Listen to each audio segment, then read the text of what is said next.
We are currently going through a generation that is heavily overblown with remasters. We all know this. You tune into something like the Game Awards, a State of Play, a Nintendo Direct, whatever, and you see a bunch of old games throughout like at least half of the presentation. And then of course everybody in the comments section complains that where are all of our new games this generation? Which is, something that is very much understandable. And even though I'm not always somebody who buys every single remaster, of course I don't, I can at least understand why these companies do this. Gaming is not something that's as accessible as, say, TV or movies, for example, or even music for that matter.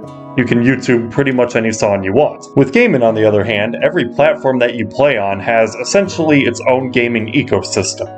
So it makes sense to want to remaster and re-release games on that platform, even if some people have already played them, because plenty of people of this new generation have never played them before. And re-releases like this are also a great way to polish up gameplay aspects that were held back by previous generation hardware. So despite how many remasters we get these days, I can at least acknowledge that and understand why people still appreciate them. Now with that said, boy, they really confused me on this one. So Sega has announced, well, it's been leaked, but Sega is supposedly working on a definitive edition of Sonic Frontiers.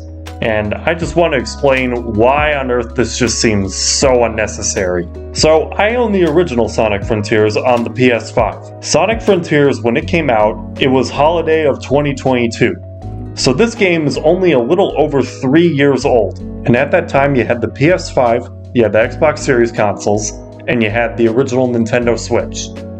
Now, in 2026, we still have the PS5 and the Xbox Series consoles, and we just got the Switch too.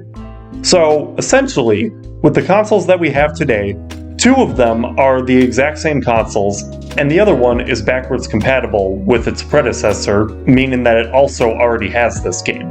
How is this remaster even being timed out? Anybody who wants to play Sonic Frontiers can already play it in this generation. And if the only reason they're re-releasing this game is to polish it up more, then why not just update the existing versions on the PS5 and the Xbox? Because the only reason I could even see for having to re-release this game is people playing on Nintendo who felt like they got really screwed over and now want essentially a Switch 2 edition of this game so that they can play it at 60 FPS. Which is something that Sega has done, by the way. They've made a dedicated Switch 2 edition of Sonic Racing Cross World. But if you think about it, they're technically not even doing that for people who bought the Switch 1 version already.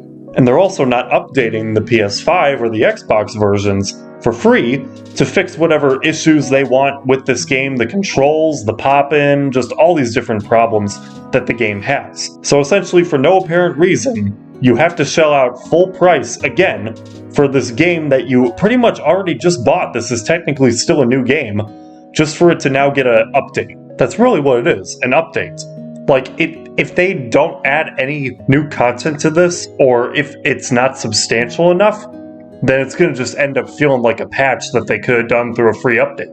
And that's what I feel is really the main problem with doing a remaster of a game that came out in the same generation that you're releasing the remaster of.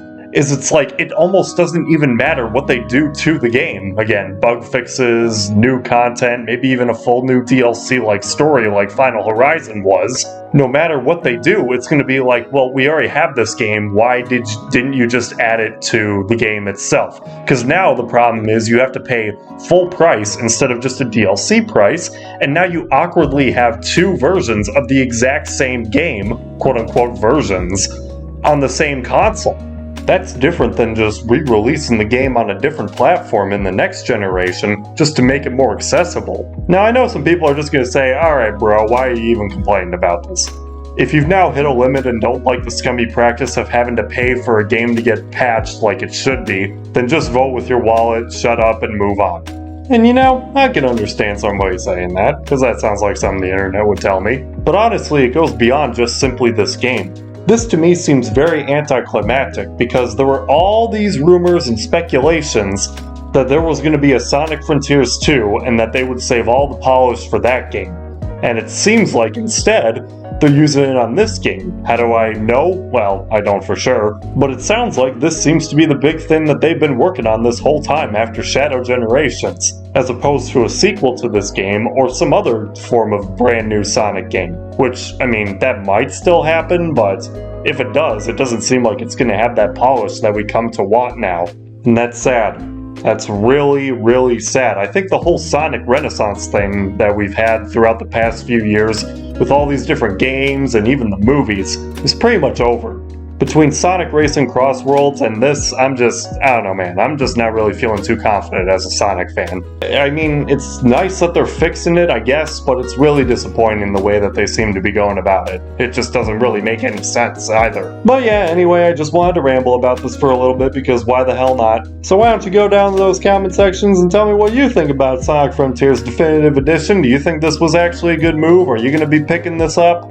And what would you alternatively do for Sonic's 35th anniversary instead of what Sega has done here? Personally, I would want Unleashed to get remastered over this game, but I think in terms of the anniversary, another good fitting thing would be like a little 2-pack port of Sonic Adventure 1 and 2. I think that'd be really good. Like, if you're not going to do a new game this anniversary, at the very least do that. Man, people have been wanting that forever, am I right? Alright, I'm going to shut up now. Like the video or don't, I don't care. Thanks, bye.